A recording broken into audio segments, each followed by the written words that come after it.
Hello guys, welcome to my YouTube channel of physiology. आज हमारा topic है control of GFR. Previous lecture में हमने रीनल फिजियोलॉजी स्टार्ट की थी, जिस पे हमने नेफ्रॉन का स्ट्रक्चर बताया था और हमने तीन प्राइमरी फोर्सेस ग्लोमेरुलर फिल्ट्रेशन के लिए बताई थी। आज हम जीएफआर पढ़ेंगे, क्योंकि यूरिन फार्मेशन में जो फर्स्ट स्टेप होता है वो ग्लोमेरुलर फिल्ट्रेशन होती है। तो जीएफआर को कैसे रेगुलेट किया जाता है विद इन दी किडनीज, तो इसके लिए दो प्रपोज मेथड्स हैं। एक को इंट्रिंसिक कंट्रोल कहा जाता है, इंट्रिंसिक कंट्रोल को ऑटो रेगुलेशन भी कहते हैं, और दूसरा है एक्सट्रिंसिक मैकेनिज़्म। जो इंट्रिंसिक कंट्रोल है, जो ऑटो रेगुलेशन है, ये किडनी के अंदर बिल्ट इन मैकेनिज़्म है, किडनी खुद रेगुलेट करते हैं। एक्सट्रिंसिक मैकेनिज़्म में जो जीएफआर की रेगुलेशन होगी वो आउटसाइड द किडनी होगी, इसमें सिंपैथेटिक नर्वस सिस्टम इन्वॉल्व होगा।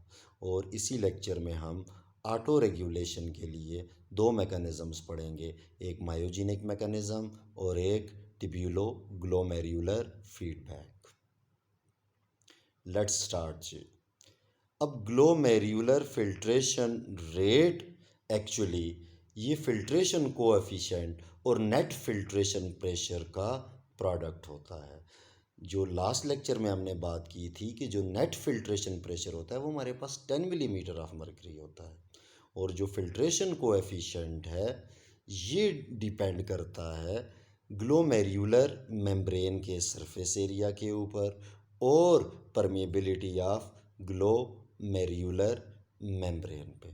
तो अब ग्लोमेरुलर मेम्ब्रेन क्या है, इसके तीनों कंपोनेंट्स भी लास्ट लेक्चर में हम डिस्कस कर चुके हैं। अब जीएफआर यानी इन दोनों का प्रोडक्ट है, तो अब net filtration pressure actually effect होता है ग्लोमेरुलर कैपिलरी ब्लड प्रेशर से। तो ग्लोमेरुलर कैपिलरी ब्लड प्रेशर का जो नॉर्मली मैग्नीट्यूड होता है वो होता है 55 मिलीमीटर ऑफ मर्करी, और ये ग्लोमेरुलर कैपिलरी ब्लड प्रेशर ही वो प्राइमरी फोर्स है जो मोस्टली जीएफआर को क्या करेगी, इफ़ेक्ट करेगी। अब जो तीन प्राइमरी फोर्सेस थी ग्लोमेरुलर फिल्ट्रेशन के लिए, ग्लोमेरुलर कैपिलरी ब्लड प्रेशर यानी जिसका मैग्नीट्यूड 55 मिलीमीटर ऑफ मर्करी है, प्लाज्मा क्लोराइड ऑस्मोटिक प्रेशर जिसका मैग्नीट्यूड 30 मिलीमीटर ऑफ मर्करी था, और हाइड्रोस्टैटिक प्रेशर जिसका मैग्नीट्यूड 55 मिलीमीटर ऑफ मर्करी।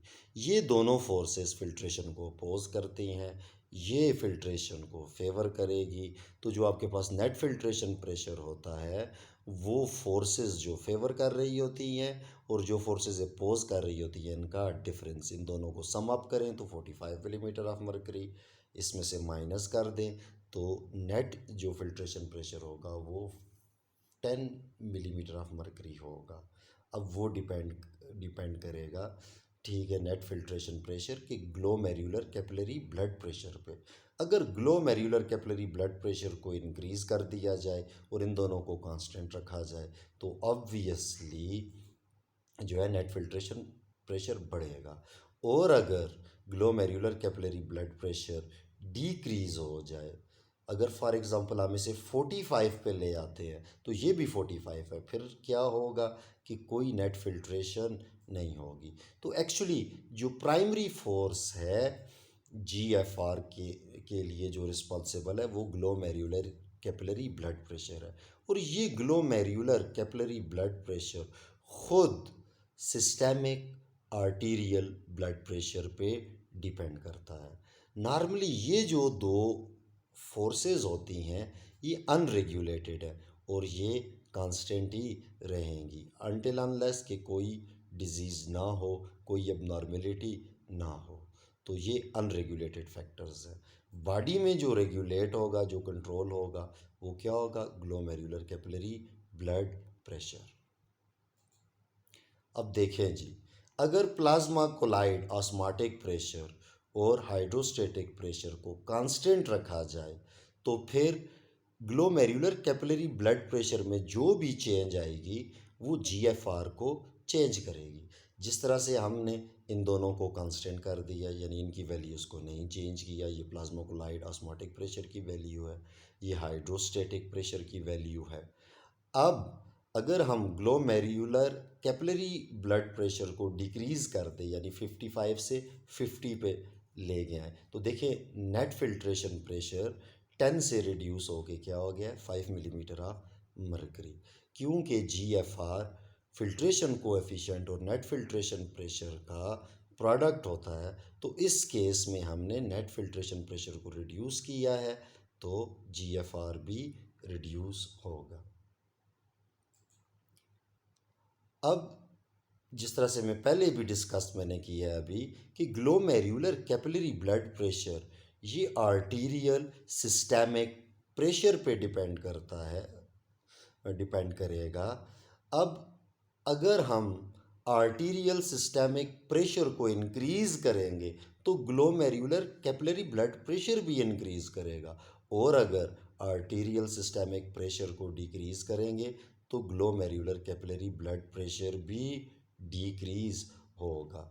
तो अब ग्लोमेरुलर कैपिलरी ब्लड प्रेशर अगर डिक्रीज़ हुआ है तो ऑब्वियसली फिर GFR डिक्रीज़ होगा। इसी तरह से अगर आर्टीरियल सिस्टेमिक प्रेशर इंक्रीज़ हुआ है, ग्लोमेरुलर कैपिलरी ब्लड प्रेशर भी इंक्रीज़ करेगा, तो फिर GFR भी इंक्रीज़ करेगा।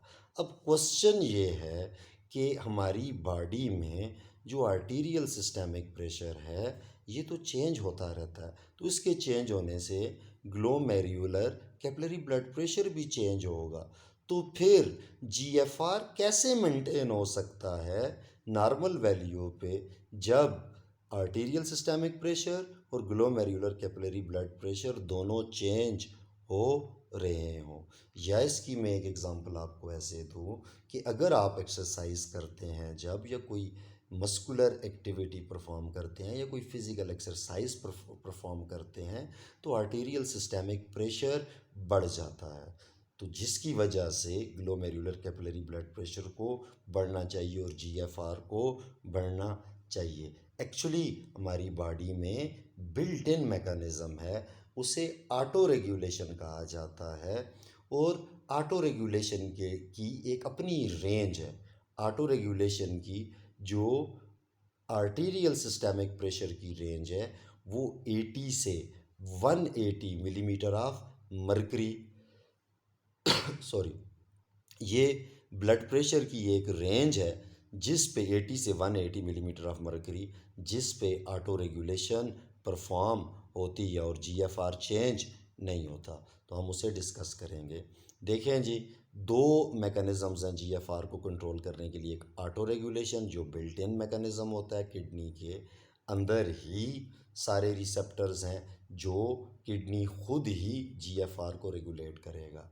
एक्सट्रिंसिक सिंपैथेटिक कंट्रोल में, जैसे नाम बता रहा है, इधर सिंपैथेटिक नर्वस सिस्टम होता है। एक्चुअली ऑटो रेगुलेशन के लिए जो बिल्ट इन मैकेनिज़्म है, फर्दर 2 प्रोसेसेस होंगे सॉरी जी। अब देखें जी, ऑटो मीन्स सेल्फ, ये किडनी की सेल्फ रेगुलेशन है, ये किडनी का इंट्रिंसिक मैकेनिज़्म है, ये किडनी के अंदर बिल्ट इन मैकेनिज़म्स होते हैं।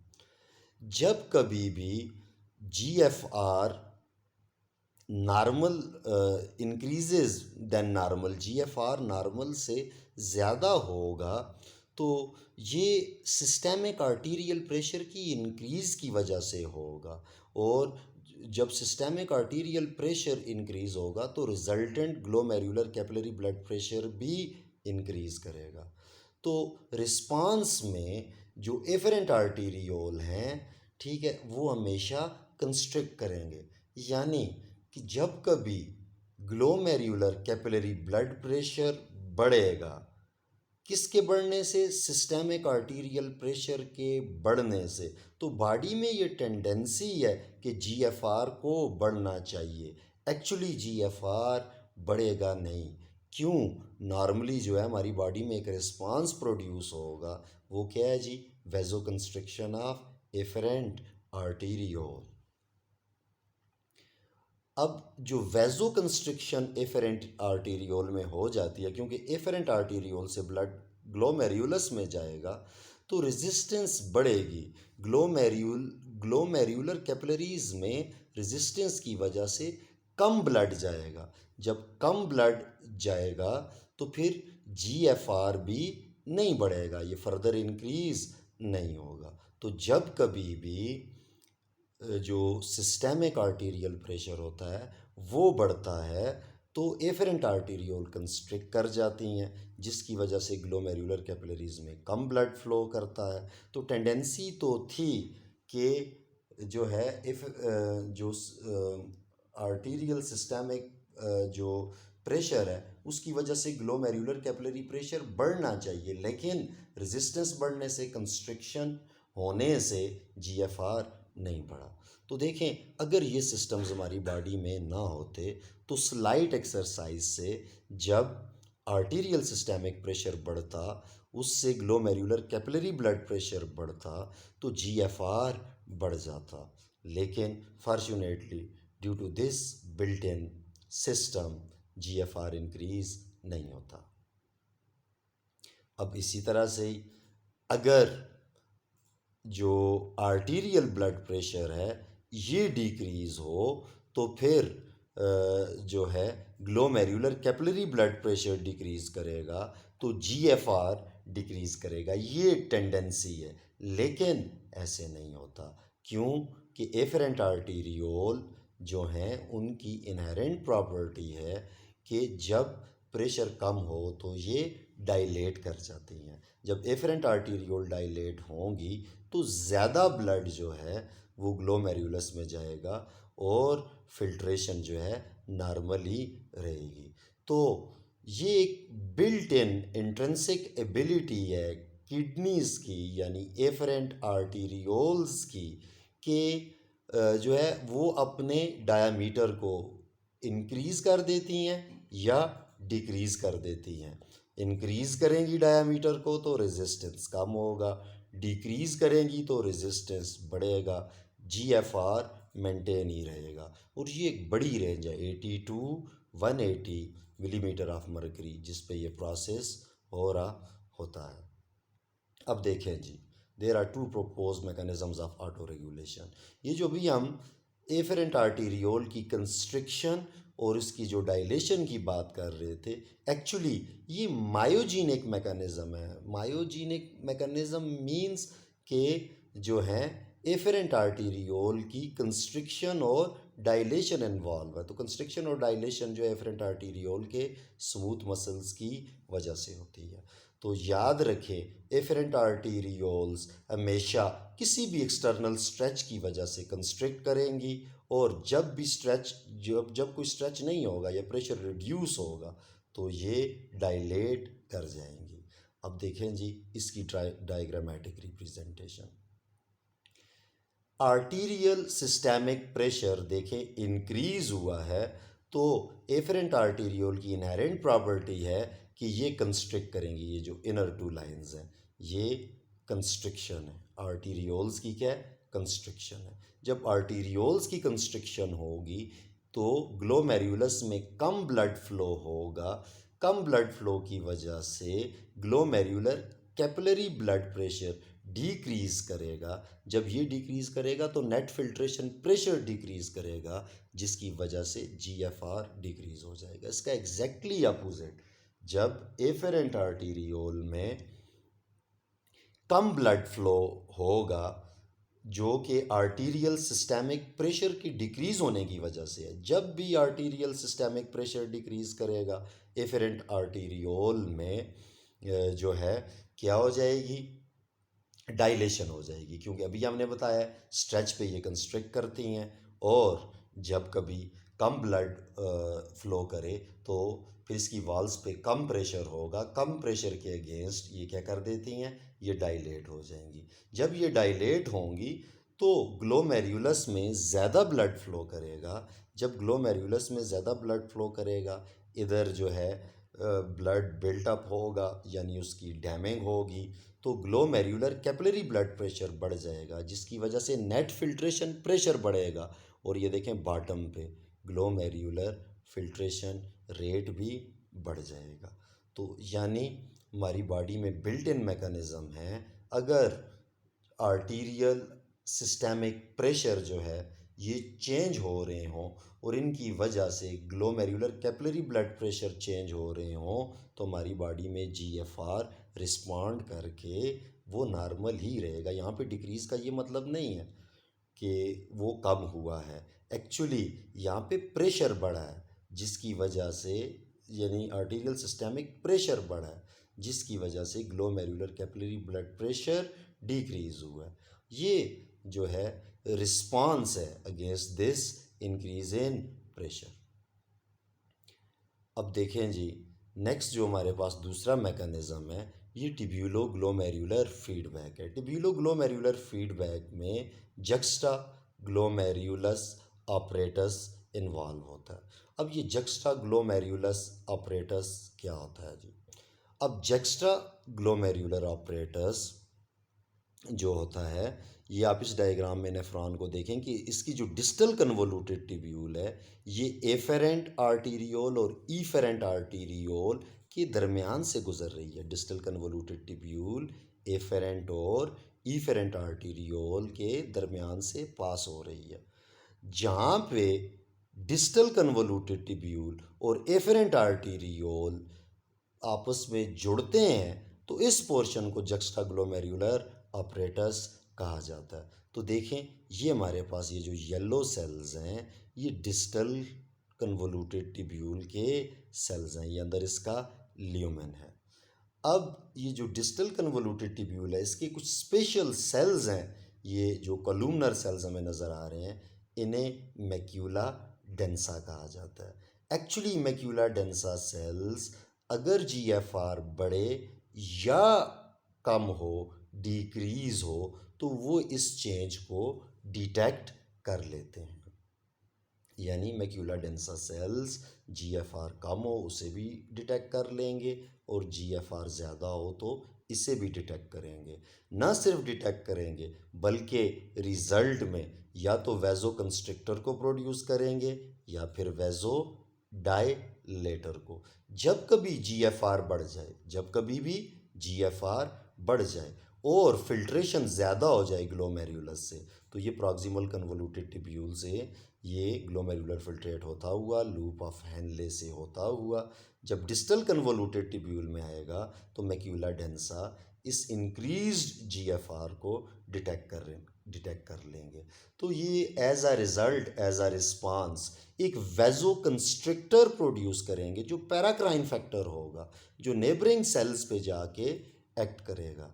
तो यहाँ से जब एक वेजो कंस्ट्रिक्टर प्रोड्यूस होगा, फॉर एग्जांपल एंडोथीलन, एंडोथीलन जब प्रोड्यूस होगा मैक्यूला डेंसा सेल से, तो ये एफरेंट आर्टीरियोल पे जाके एक्ट करेगा और एफरेंट आर्टीरियोल की कंस्ट्रिक्शन करवा देगा, ताकि कम ब्लड फ्लो हो जो है ग्लोमेरुलस में, और फिल्ट्रेशन रिड्यूस हो। वो जो इंक्रीज फिल्ट्रेशन पहले हुई थी उसे नॉर्मलाइज करेगा। लेकिन अगर ल्यूमन में कम ग्लोमेरुलर फिल्ट्रेशन आ रहा हो, तो उसको भी ये मैक्यूला डेंसा सेल्स डिटेक्ट कर लेंगे, और एज अ रिस्पॉन्स वो एक वेजो डायलेटर प्रोड्यूस करेंगे। वो भी पैराक्राइन फैक्टर होगा, वो भी एफरेंट आर्टीरियोल पे आके एक्ट करेगा।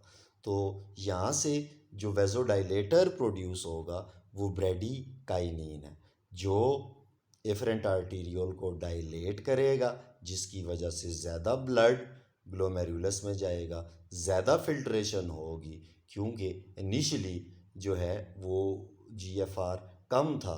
तो ब्रेडिकाइनिन की वजह से जब वेजोडाइलेशन होगी तो ज़्यादा यहाँ पे ब्लड फ्लो करेगा ग्लोमेरुलस में, ज़्यादा फिल्ट्रेशन होगी, तो जीएफआर फिर से दोबारा नॉर्मलाइज हो जाएगा। तो ये जो टिब्यूलो ग्लोमेरुलर फीडबैक है और जो मायोजेनिक मैकेनिज़म्स हैं, ये देखें किडनी के अंदर बिल्ट इन मैकेनिज़म्स हैं। अब देखें जी, यही सारा हम डिस्कस कर चुके हैं कि एफरेंट आर्टीरियोल के जो स्पेशलाइज्ड स्मूथ मसल सेल्स हैं, उन्हें ग्रेन्यूलर सेल्स कहा जाता है। वो एक एंजाइमेटिक हार्मोन प्रोड्यूस करेंगे रेनन। एक्चुअली ये सेल्स हैं, ये स्पेशलाइज्ड स्मूथ मसल सेल्स होते हैं जो एफरेंट आर्टीरियोल्स के हैं। तो ये एक एंजाइमेटिक हार्मोन रेनिन प्रोड्यूस करेंगे। इसका जो रोल होगा वो रेनिन एंजियोटेंसिन एल्डोस्टेरोन सिस्टम में होगा, रैस में। वो हम नेक्स्ट किसी लेक्चर में पढ़ेंगे। अब देखें जी, जो specialised cells distal convoluted tubule के हैं, मैक्यूला डेंसा सेल्स के हैं, ये इंक्रीज़ हो उसे भी डिटेक्ट कर लेंगे, और अगर कोई जीएफआर में डिक्रीज़ हो तो उसे भी डिटेक्ट कर लेंगे। अगर इंक्रीज़ हो तो वेजोकंस्ट्रिक्टर प्रोड्यूस करेंगे, और अगर जीएफआर में डिक्रीज़ हो तो वेजो डायलेटर प्रोड्यूस करेंगे। अब एंडोथीलिन ये एक वेजो कंस्ट्रिक्टर है, उस वक्त प्रोड्यूस होगा जब जीएफआर ज़्यादा हो जाता है। ब्रेडिकाइनिन एक वेजो डायलेटर है जो जाके एक्ट करेगा एफरेंट आर्टीरियोल पे। ये उस वक्त प्रोड्यूस होगा जब जीएफआर रिड्यूस होता है। तो endothelin and bradykinins are paracrine factors of macula densa and act on efferent arterioles. अब ये जक्स्टाग्लोमेरुलर ऑपरेटर्स जिसकी हमने अभी बात की थी, इसमें ग्रेन्यूलर सेल्स हैं, ये एफरेंट आर्टीरियोल में होते हैं जो एंजाइमेटिक हार्मोन रेनिन प्रोड्यूस करेंगे। तो ये हम रेस में डिस्कस करेंगे। मैक्यूला डेंसा सेल्स जो एंडोथेलिन प्रोड्यूस करते हैं ये वेजो कंस्ट्रिक्टर है, और जो ब्रेडिकाइनिन ये प्रोड्यूस करेंगे ये वेजो डायलेटर है। अब नेक्स्ट जो हमारे पास मैकेनिज़्म है जी, ये है एक्सट्रिंसिक सिंपैथेटिक कंट्रोल। अब इसे सिंपैथेटिक नर्वस सिस्टम कंट्रोल करता है। इसे जो है बैरो रिसेप्टर रिफ्लेक्स बी कहा जाता है। एक्चुअली जो एक्सट्रिंसिक सिंपैथेटिक कंट्रोल है, क्योंकि ये आउट साइड दी किडनी एक कंट्रोल सिस्टम है, किडनी खुद जो है रेगुलेट नहीं कर रही, ये सेल्फ रेगुलेशन नहीं है। इसमें दो हमारे पास एडजस्टमेंट्स होती हैं, एक शॉर्ट टर्म एडजस्टमेंट होती है, एक लॉन्ग टर्म एडजस्टमेंट होती है। अब हमने एक और चीज़ भी याद रखनी है कि अगर जब ये system extrinsic sympathetic control system activate होगा तो ये ऑटो रेगुलेशन को, यानी मायोजेनिक मैकेनिज्म्स को, टिब्यूलो ग्लोमेरुलर फीडबैक दोनों को ये ओवरराइड करेगा, ये उन्हें डोमिनेट कर जाएगा। बाज़ औक़ात बॉडी में इस तरह की सिचुएशंस हो सकती हैं कि जो आर्टीरियल सिस्टेमिक प्रेशर है वो ऑटो रेगुलेशन की रेंज में ही है, यानी 80 और 180 की रेंज में ही है। स्टिल नीड होती है बॉडी की कि एक्सट्रिंसिक सिंपैथेटिक कंट्रोल जो है ऑटो रेगुलेशन को ओवरराइड करे। इसकी एक एग्जांपल है जी कि अगर एक बंदे को सीवियर ह्यूमरेज हुआ है तो सीवियर ह्यूमरेज की वजह से उसका बहुत ज़्यादा ब्लड प्लाज्मा लूज़ होगा। जब बहुत ज़्यादा ब्लड प्लाज्मा बॉडी से निकल गया है तो फिर इस तरह की कंडीशन में आर्टीरियल ब्लड प्रेशर डिक्रीज़ करेगा। तो हमारी बॉडी में बैरो रिसेप्टर्स होते हैं, जिस तरह से कैरोटिड साइनस है और एओर्टा में जो हैं ये बैरो रिसेप्टर्स हैं, कैरोटिड आर्टरी में कैरोटिड साइनस है, ये बैरो रिसेप्टर्स हैं। ये जो प्रेशर रिसेप्टर्स हैं ये डिक्रीज़ इन ब्लड प्रेशर को डिटेक्ट कर लेंगे। हमारी बॉडी में जो सिंपैथेटिक नर्वस सिस्टम है, जो ऑटोनॉमिक नर्वस सिस्टम है, इसकी एक्टिविटी इंक्रीज़ होगी और ये कार्डियक आउटपुट को इंक्रीज़ कर देगा। कार्डियक आउटपुट ये है जी कि amount of blood ejected by heart into the aorta in unit time. तो बेटा इसका जो वॉल्यूम होता है ये 4.9 जो है लीटर्स होता है पर मिनट। तो जो सिंपैथेटिक एक्टिविटी है ये कार्डियक आउटपुट को इंक्रीज़ कर देगी। इसके साथ साथ जो है जब कभी भी आर्टीरियल प्रेशर डिक्रीज़ करे, बैरो रिसेप्टर्स डिटेक्ट कर लें, तो हमारे ब्रेन में एक ब्रेन स्टेम है, यानी मिड ब्रेन, पोन्स और मेड्यूला ऑब्लांगेटा, तो इसे ब्रेन स्टेम कहा जाता है। ये कार्डियोवैस्कुलर कंट्रोल सेंटर है। Cardiovascular control centre actually sympathetic activity को इंक्रीज़ कर देगा। ओवरऑल बॉडी में आर्टीरियोलर जो है कंस्ट्रिक्शन करवा देगा। तो सिंपैथेटिक एक्टिविटी कार्डियक आउटपुट को इंक्रीज कर रही होती है under the instructions of brain stem, और जो बॉडी में जितनी भी आर्टीरियोल्स हैं वो कंस्ट्रिक्ट हो जाती हैं under the instructions of brain stem. तो जब आर्टीरियोल्स कंस्ट्रिक्ट करेंगी तो रेजिस्टेंस बॉडी के अंदर ओवरऑल ब्लड फ्लो के लिए इंक्रीज़ होगी। तो जब कभी ओवरऑल बॉडी में ब्लड फ्लो के लिए रेजिस्टेंस बढ़ जाए और कार्डियक आउटपुट बढ़ जाए तो देखें इसका, क्योंकि जो हमारे पास इनिशियल जो स्टिमुलस था वो क्या था, डिक्रीज़ इन ब्लड प्रेशर, तो इन दोनों ने दोबारा से ब्लड प्रेशर को इंक्रीज़ करके नॉर्मलाइज कर दिया। लेकिन ये शॉर्ट टर्म एडजस्टमेंट्स होती हैं, दोनों एक ही वक्त में होंगे, दोनों एक ही वक्त में। कोई इमरजेंसी की कंडीशन हो, जिस तरह से सिंपैथेटिक एक्टिविटी है यानी सिंपैथेटिक नर्वस सिस्टम एक्टिवेट हुआ है, तो वो फ़ौरन शॉर्ट टर्म एडजस्टमेंट्स कर देगा, क्योंकि बॉडी में प्लाज्मा रिड्यूस हुआ है। मैंने आपको एग्जांपल ये दी है कि ह्यूमरेज की वजह से जब कभी आर्टीरियल ब्लड प्रेशर कम हो तो ये सारे मैकेनिज़म्स हो के वो आर्टीरियल ब्लड प्रेशर को नॉर्मलाइज कर देते हैं। लेकिन इसके साथ साथ लॉन्ग टर्म एडजस्टमेंट के लिए भी सारे प्रोसेस हो रहे होते हैं। आर्टीरियल ब्लड प्रेशर डिक्रीज़ करेगा, बैरो रिसेप्टर्स उसे डिटेक्ट कर लेंगे, सिंपैथेटिक एक्टिविटी बढ़ जाएगी, ओवरऑल बॉडी में जो है आर्टीरियोलर कंस्ट्रिक्शन हो जाएगी। और साथ साथ ये तो ओवरऑल जनरलाइज बॉडी की हम बात करते हैं, किडनी की भी जो एफरेंट आर्टीरियोल है उसकी भी कंस्ट्रिक्शन होगी। जब किडनी की एफरेंट आर्टीरियोल की कंस्ट्रिक्शन होगी तो glomerular capillary blood pressure obviously decrease करेगा, क्योंकि ग्लोमेरुलस में कम ब्लड जाएगा, जिसकी वजह से जीएफआर रिड्यूस होगा। जब जीएफआर रिड्यूस होगा तो वॉल्यूम ऑफ यूरिन रिड्यूस करेगा, कम यूरिन की प्रोडक्शन होगी।